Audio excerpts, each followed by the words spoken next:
Before I begin, I want to say a quick Happy Mother's Day to my mom, Mary.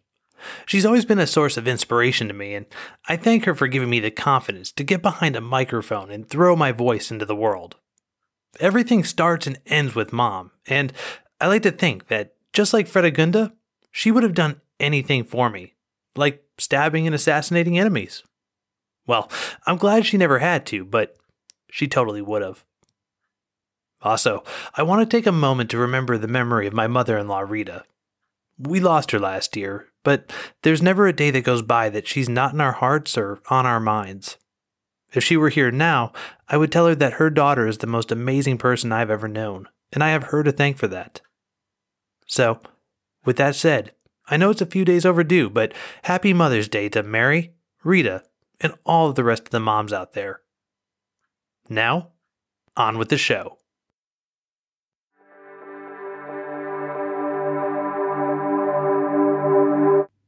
Chilperic was gone, leaving Fredegunda with the task of teaching their son, Clothar, how to be a king. She was more than up to the task. Her first rule for the young king: don't let people talk about you. Certainly not important people whose opinion may sway others. Take, for example, Bishop Praetextatus. Praetextatus was like a weed who kept coming back in the queen's life, no matter how hard she worked to pluck him out and throw him away. The man first rose to her notice when he took it upon himself to marry her stepson, Merivek, to her nemesis Brunhilda, way back in 575. For this offense, she had managed to have him tried and exiled, but he was able to find his way back to his seat in Rouen following the death of her husband, Chilperic, in 584. The queen fought this reinstatement by appealing to her brother-in-law, King Guntram, but she was turned down and the bishop came back. And he just couldn't help but run his mouth at his former queen, telling her, whether in exile or out of exile, I was, am now, and always shall be a bishop. But as for you, you won't enjoy royal power forever. By God's grace, I have been brought from exile back to the world, but you shall be taken from this kingdom and plunged into the abyss. It would be better for you now to give up your stupid, wicked behavior and turn to better things. Stop this boasting, which always makes you excitable. Even you may strive to attain eternal life and can lead the infant you have born to the age of majority. Yeah, bad choice. People just did not talk about Fredegunda.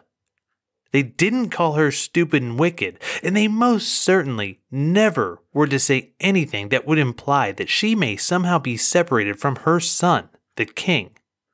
Her retribution was swift. On Easter Day, an assassin armed with a dagger waited in church until Praetextatus began the ritual chanting of the antiphons. As the singing progressed, the bishop sought a seat to take a momentary rest.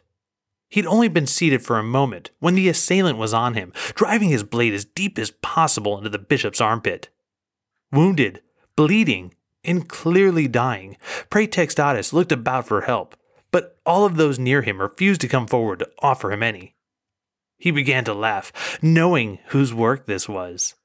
He spat at the clergy that refused to offer him help, then folded his hands and began to pray. The words he said to God were sealed with the blood that dripped from his body and onto the holy altar. Fredegunda visited the bishop after he had been carried from the church and into a room where he lay dying. Part of her knew that her presence made a good show. Would the person who ordered a man's assassination really have the gall to visit his deathbed? Mostly, though, she simply wanted to see the bishop in the throes of death, to see his gaunt and pale body struggling harder with each breath to keep the man's eyes open and his soul in this world.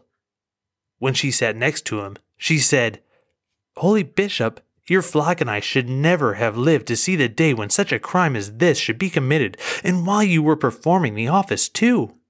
I can only hope that the man who has dared to do such a thing will be discovered, and that he'll be properly punished for his evil action." The bishop barely had the energy to respond to such a bold affront. He was able to mutter a timid response. "God has decreed that I must be recalled from this world. As for you, who are the prime mover in these crimes, as long as you live you will be accursed, for God will avenge my blood upon your head." At this, Fredegunda smirked, stood, and left the room. She had confirmed for herself that the bishop's time in this world was short. She could live with his curses because, unlike him, she would continue to live. If he wanted to curse her as he left this world, that was fine, so long as he left. Fredegunda's second rule for her son and king: don't let petty rivalries in the kingdom escalate out of control. It was hard enough running a kingdom in the best of times, and she and her son certainly didn't need internal squabbling added to the list of issues they had to contend with.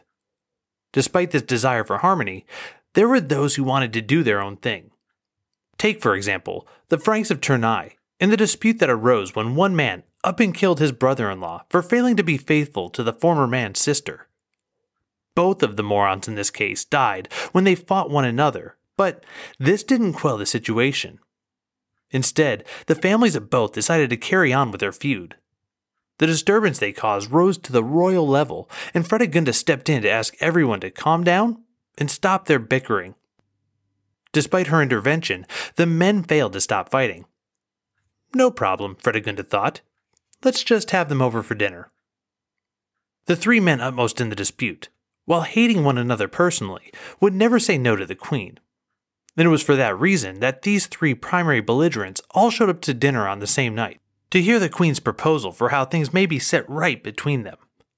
When they arrived, the queen motioned for the three to be seated upon the same bench. They rolled their eyes and muttered under their breath, not wanting to endure this childish punishment of being forced to sit next to one's enemy. But, at the same time, none of them were willing to stand up to the great queen and say no. So, they sat, they ate, and they drank. And they drank. They drank so much that their slaves all passed out and fell into various corners of the house, leaving the main party to themselves. They drank so much that they didn't even realize that Fredegunda herself had spent the night sipping on nothing more than water. They drank so much that they didn't notice Fredegunda give a signal, and they didn't notice her henchmen move into place behind them. And they definitely didn't notice the axes they carried with them. With that, Fredegunda called for the men's attention, drawing their eyes to her. As the three made eye contact, she gave her guards a simple command: "Now." In the next moment, all three axes came up and swung down, severing the heads of these three ringleaders from their bodies. And just like that, the banquet and their feud ended. Finally, Fredegunda taught her son a third rule: lead from the front. Fredegunda was given a chance to show her son how to do this when Childebert II, king of Austrasia and son of Brunhilda, decided to invade the territory of Soissons. In this case, Childebert's force was led by his dukes, Gundewald and Wintrio. They led their army as far as Droisy, where they set up camp and waited to make their next move. As they dithered and planned, so too did Fredegunda. She gathered up her generals and offered the following scheme. They should camouflage some of their men, having them hold tree branches in the night so as to move closer to the enemy and be confused with the forest. They would tie bells to their horses so the Austrasians would think they were their own, simply grazing in the nearby pasture. Finally, when these tricks allowed them to move near enough to the enemy camp, they would attack the dozing enemy and drive him from their lands. The plan was insane and honestly had little chance of success, but the assembled generals had to admit that it at least offered them more hope than anything else they had brainstormed. As if feeling the generals teetering, Fredegunda offered this final piece of motivation to get them to agree. She was so confident of success that she herself would be present with the commanders of the army when they launched the attack, and she would be cradling the infant Clothar while she did so. The men went silent and then looked at one another. If a woman, a mother carrying her infant child, had this much faith in her plan, how cowardly would they have to be to say no? With that, they agreed. Later that night, they assembled their men and set to work on their camouflage. The following morning, the Neustrians were in place. Nearby Austrasian sentries plied with drink to get through the cold night, started to notice that the forest seemed closer than it had a few hours earlier. So too did the bells of their grazing horses. Were they losing their minds? Nah, they just must be drunk. That's the ticket. Just before the crack of dawn, Fredegunda exited her tent. Good to her word, she went to her horse to watch the battle unfold, carrying the infant king who was strapped to her chest. She had kept him from the front lines throughout the night to avoid having the crying of a baby unravel all of the effort that had gone into camouflage and getting their main force within easy striking distance of the enemy. But now, as the attack was to commence imminently, the need for silence had passed. As she rode to the top of a nearby hill to watch the battle unfold, she sent word to her generals for the attack to commence. The plan worked perfectly. Fredegunda's Neustrian army fell quickly and violently on the hapless Austrasians, and their camouflage and audacity took the enemy by bewildered surprise. Most of their force was killed while Fredegunda and her child looked on, and their leaders, Gundewald and Wintrio, were barely able to get away. In their haste, they left behind all of their supply train. Not only was Fredegunda able to return to her camp as a great victor, she was also able to do it while laden with spoils. Her boldness and swift thinking had earned her this glory, but she had also won the day by instilling in her men a certainty of victory. They knew that the queen would never expose the king if she had any doubts of success. At the same time, they were willing to press the attack with a level of ferocity that rose to another level as they felt a paternal instinct to protect a mother, their queen, and her baby from harm. This, then, was the ultimate lesson she had for her son. If you're certain of success, don't let anything get in your way. This is Thugs and Miracles.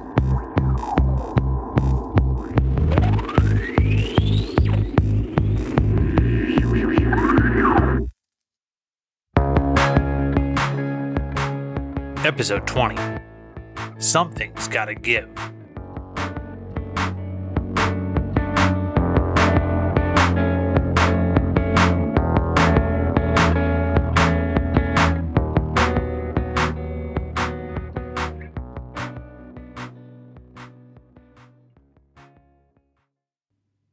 Alright, welcome back. As always, I'm Benjamin Bernier. Today we're going to move between all three of our main subjects, Fredegunda, Brunhilda, and Guntram. By the time we're done, we're going to see power shift yet again, and by the end, one of these three will be exiting the scene. We've seen, from our opening story, the path and trajectory of Fredegunda. Despite her extremely brutal personality, she remains one of those people who inspire the loyalty of those around her. This is purely conjecture on my part, but I can't help but wonder if these Neustrian fanboys were more likely to be loyal to Fredegunda because of her brutal nature, because they knew who she was and what she was capable of. Fredegunda was the archetype of the wicked queen, but at the same time, there seems to have been an honesty in knowing who she was and where she stood. Now, don't get me wrong, I'm not trying to assert that this forgives Fredegunda's many violent actions. However, it does go a long way toward explaining her allure. She wasn't a politician, and she didn't mince words. This, in my opinion, is also how we should view her as a historical figure. Rather than overthinking who Fredegunda was, it's more important to understand what she wanted and why. To that end, Fredegunda was looking to safeguard her children and perpetuate the Merovingian line through herself. Looking at things from this angle, it becomes easier to understand why Chilperic's first wife had to be banished, why Galswintha had to be strangled, why all of Chilperic's non-Fredegunda children had to be removed, and why those people who were accused of witchcraft and sorcery and the killing of her own children had to be tortured and executed. She was going to make sure her line survived, and by the time she was down to only one child and no royal husband, well, let's just say that she would have been feeling the pressure to do almost anything to ensure his success. Moving away from Fredegunda for a moment, where was Guntram in all of this? For him, as we've discussed earlier, he had given up on the idea of pushing the Merovingian line through his own children and instead opted to adopt his two nephews. This is particularly interesting. Why would he give up on having his own kids, his own boys. Did the whole process just get to be too much for him? Remember, he had had multiple boys already, and they all had died.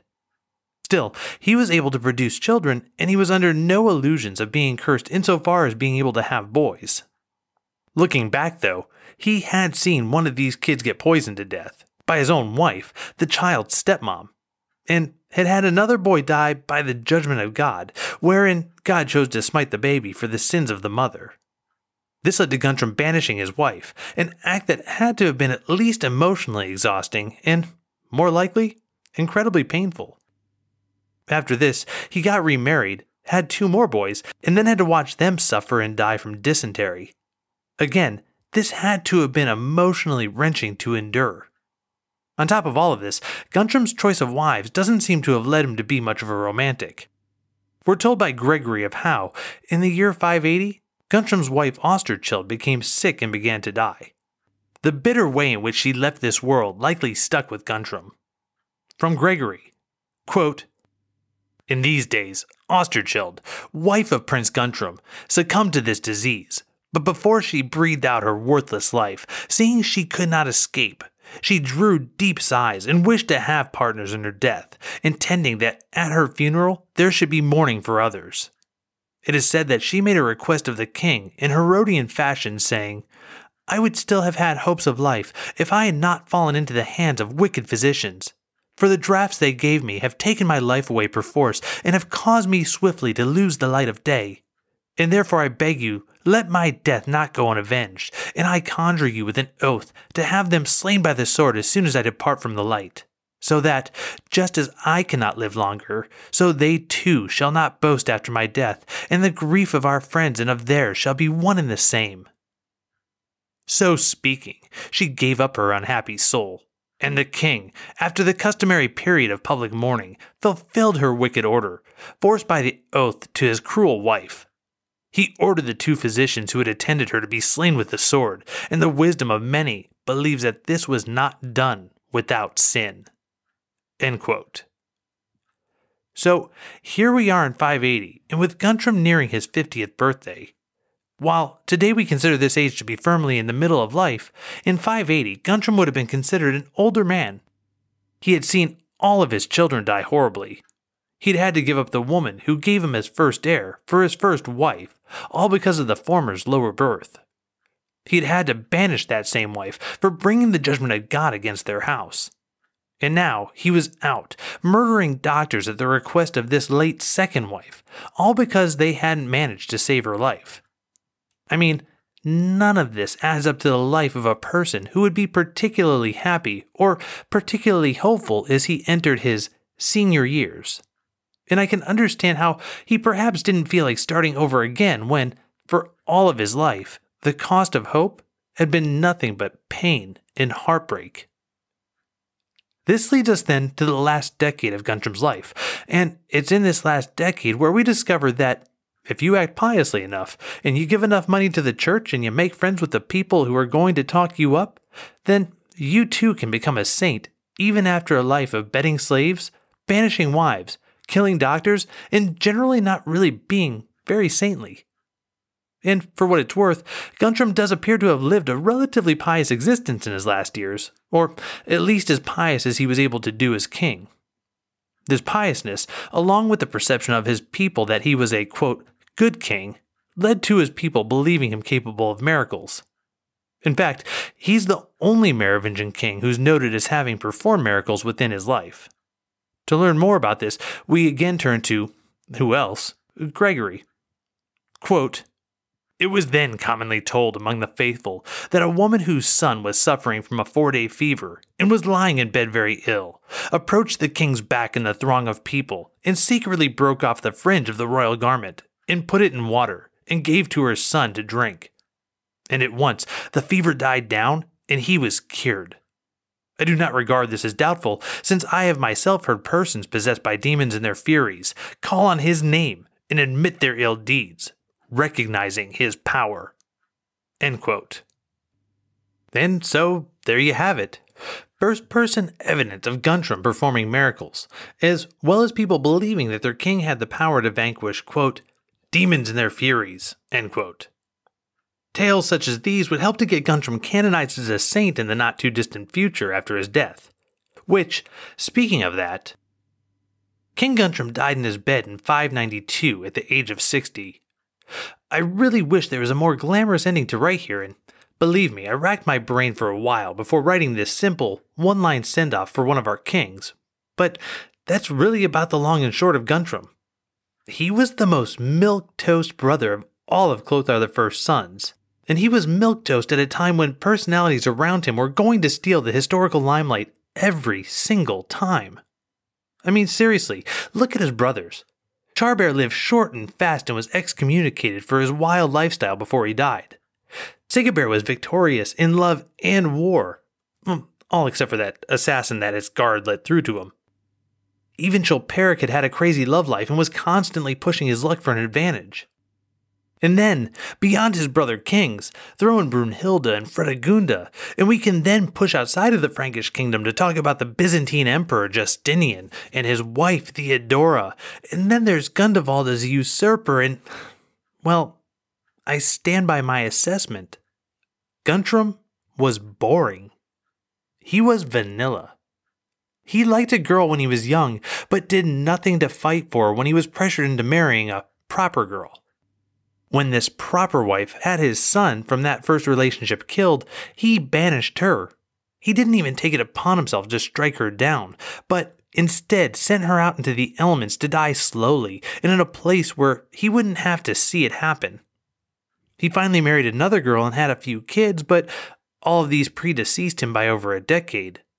Rather than keep trying to produce that elusive heir, Guntram instead simply adopted his nephews, even though they led different kingdoms and almost certainly were never going to get along. While the idea of being a peacemaker between these two sides was a nice idea and a fine ambition, his was neither the time nor the place to do so. He chose a middle path at a time when a decision needed to be made. He opted for safety and quiet over making a difficult choice. To paraphrase Ben Franklin, those who would give up their mandate as king to purchase a little temporary peace and quiet deserve neither to have peace nor to be king. Adding to all of this, Guntram really wasn't even all that peaceful, what with starting fights against the Bretons in the west in Armorica and the Visigoths in the south in Septimania. And he wasn't a particularly skilled strategist, losing both of these fights with his neighbors in situations where he really shouldn't have lost. In the case of the latter battle against the Visigoths, Guntram actually managed to lose 7,000 casualties between men killed or captured. All of this is to say that Guntram wasn't much good when it came to love. He wasn't much good as a peacemaker, and he was fairly horrible as a military leader. He had had the chance, especially once his brothers had all died, and he was left alone with a young teenager and an infant as his co-monarchs, to attempt to assert himself as a much larger personality in the history books. Instead, he opted for half measures and easy wins to maintain a veneer of peace, and then managed to screw that up. So, yes, Guntram lived to 60, and he died quietly in his bed, a remarkable feat when compared to the outcome of his brothers. And that was really all that was remarkable about him. Before his death, Guntram had sat down with Childebert and worked out a treaty that solidified ties between Austrasia and Burgundy. I mentioned this treaty in the last episode, the Treaty of Andalo, and took notice at that time that it specifically recognized Queen Brunhilda's, quote, right to protection, and also confirmed her claims to the Morgungau of her murdered sister, Galswaintha, end quote. Well, beyond hooking up the Queen Mother with money and protection, it also laid out, in no uncertain terms, that the two kingdoms were to become one if and when one of their respective kings were to die. This was a huge boon to Childebert, given the huge disparity in age between Guntram and himself. It essentially set him up to not only be the king of both kingdoms, but also of the great majority of the landmass of Francia. I put a map up on social media and the website as to what the kingdoms looked like in 587 at the execution of Andalo, and you can clearly see that Childebert became the king of probably 90% of Francia when Guntram finally slipped off his mortal coil in 592. Childebert was all of 22 years old. So, let's wrap up today by looking at Childebert and Brunhilda. What had they been up to while Fredegunda worked as a single mom to raise her boy into a king, and Guntram died quietly in his sleep? Well, for one, Childebert had lost no time in getting to his duty of producing heirs. Along with his queen consort, a woman named Faluba, Childebert had two sons, Theudebert II, born in 586, and Theoderic II, born in 587. A third child was conceived by the couple several years later, but unfortunately that child didn't survive. Having given his kingdom the desired heir and a spare, having inked the Treaty of Andalo with the much older Guntram in 587, and having avoided a variety of assassination attempts sent his way by Fredegunda, Childebert II was in a great position, kingship-wise, by the time he was 18. Given his strong position, he seems to have been content at this time to simply wait and allow the pressure exerted simply by his dominant position to force his enemies into making a mistake. However, underneath the surface of the Austrasian kingdom, there were still those looking to make a move. Almost immediately after the death of Guntram in 592, the Austrasian dukes Gundewald and Wintrio decided to take the field against Clothar and his Neustrians. Given their many advantages, they likely felt they were doing this as a kind of mop-up duty for their young king. He held all of Francia except for the northernmost section of Neustria. Why not remove the except part of that statement and make Childebert the rightful king of all the Franks, just like his grandfather before him? These dukes assembled their army and moved out, arriving at the field near Joisy where we began today's story. There, as we already know, they let down their guard, allowed the enemy to get up close, and ultimately, the enemy stole victory from the jaws of defeat. Rather than destroying the Neustrians and placing Childebert on the highest throne possible, they instead lost 3,000 soldiers and ran away in defeat. The Liber Historiae Francorum describes the battle this way. Quote, "With Fredegund and tiny Clothar, they killed the greatest part of that host, an innumerable multitude, an exceedingly great army, from the greater all the way to the lowest. Truly, Fredegund went all the way to Reims with the rest of the army. She burned and devastated Champagne. She, along with her army, returned to Soissons with much loot and many spoils of war." End quote. Now, here's the grand question. Who called for this war?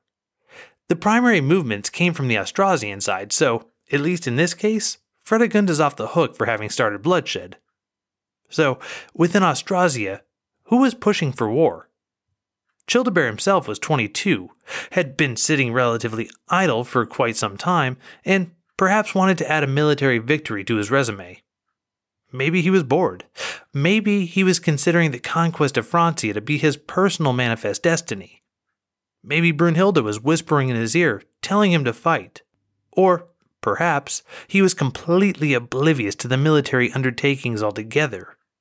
As a rich, pampered, and sheltered monarch, it's not inconceivable that an army could have been assembled and placed in the field in his name, but without his knowledge. It's possible that Brunhilda had the army raised and sent out. She had been ruling in Childebert's name throughout most of his youth and young adulthood, and she easily could have signed off on military plans in his name. It's also possible that the whole incident was the work of a rogue duke who took advantage of no longer being shackled to peace by the late King Guntram. From Brandon Taylor Craft, quote, "From Gregory, we learn that Wintrio was a duke in Guntram's kingdom, which was inherited by Childebert II after his death. At first, Duke Wintrio's invasion could be linked to Childebert II or Brunhild because he was a prominent duke in their kingdom. Clothar II had a very tense relationship with Childebert II and Brunhild, but Guntram had managed to keep war from breaking out. However, Wintrio might also have been acting without his king's approval, as he was later assassinated in 598 by Brunhild." End quote. Honestly, no matter who started the war, the cat was out of the bag. Guntram had been able to keep both sides from fighting while he had been alive, but his policies all went away once he died. This is part of why I was so hard on Guntram just a few moments ago. He never created the conditions for a long-lasting peace. The armistice that prevailed while he was alive was the policy of one man, and without creating buy-in by other influential players, it was a policy that was destined to fail. Yet, What we now see is that during the entire length of Guntram's armistice, both sides were preparing themselves for yet another round of civil war, another fight to the death wherein the ultimate victor would get to crown himself the king of the Franks. And that's exactly what happens. This first battle at Droisy was a little more than a skirmish. In 596, Francia will fall into a full-blown civil war. Alright, we're gonna end there for the week. Another king has left this scene, and we're left with none of the third generation of kings, Clovis's grandsons, remaining. Honestly, their time as kings was cut short due to Clothar I's surprising longevity. But still, as a group they had managed to stay on the scene for 25 years, from 567 to 592, and their wives, Brunhilda and Fredegunda, are still around to stage manage events. And stage manage they will. Consider, in the year 592, the oldest surviving king is Childebert II at the whopping age of 22. Clothar II is 8 years old, and Brunhilda's grandkids are only a few years younger than the Neustrian king. Both sides are openly hostile to one another, and it's just a matter of time until an event precipitates a call to arms. When we come back in 10 days, that event will occur, and there will be blood. Alright, as always, the music used for the show comes from Josh Woodward and includes his songs Bully and Lafayette. For a free download of these songs or hundreds of other great tracks, check out his site at joshwoodward.com.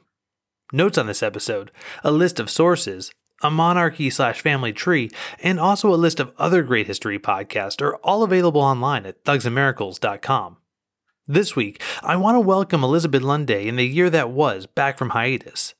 She has an outstanding episode available now, wherein she talks about the Chicago Black Sox scandal of 1919.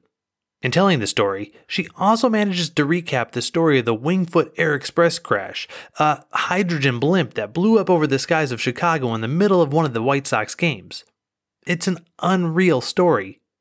Past gigantic, floating, ticking time bombs, Elizabeth also brings the history of the game into focus and does an amazing job of providing context to a story that has been mythologized in the past 100 years. If none of that's enough to get you to tune in, well, listening to Elizabeth, an avowed non-sports person, trying to describe a knuckleball is just good fun. In the next few weeks, she'll be turning her focus to other 1919 topics such as the Spanish flu, and really, have we heard about that recently? And women's suffrage. I cannot recommend her show enough. While you're checking out the year that was in my other podcast recommendations, be sure to sign up for the free email list so I can keep you up to date with all things TNM and announcements on new shows. Speaking of email, you can write to me at thugsandmiracles@gmail.com. You can hit me on Twitter at thugsandmiracle with no S on the end, or you can leave a comment on Facebook or Instagram at thugsandmiracles. Finally, as always, we'd love to see reviews. If you have a chance to leave us a written review, that's great. We can't wait to read it. But if you only have a chance to leave 5 stars, well, we'd love to see that too. Okay, once again, my name is Benjamin Bernier, and I look forward to seeing you in 10 days as we find out just what exactly that precipitating event was that blows everything wide open in the year 596 as we get into our next episode of Thugs and Miracles.